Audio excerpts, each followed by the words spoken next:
Motoru eleydi ayağa. Kim motorluydu?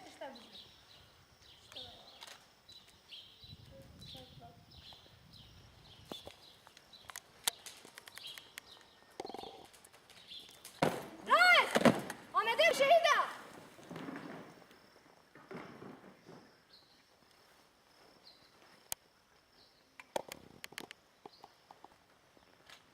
Slav bir de.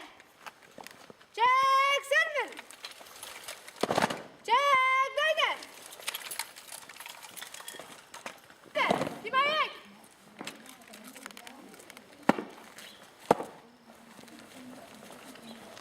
Şerbet. Dvinga.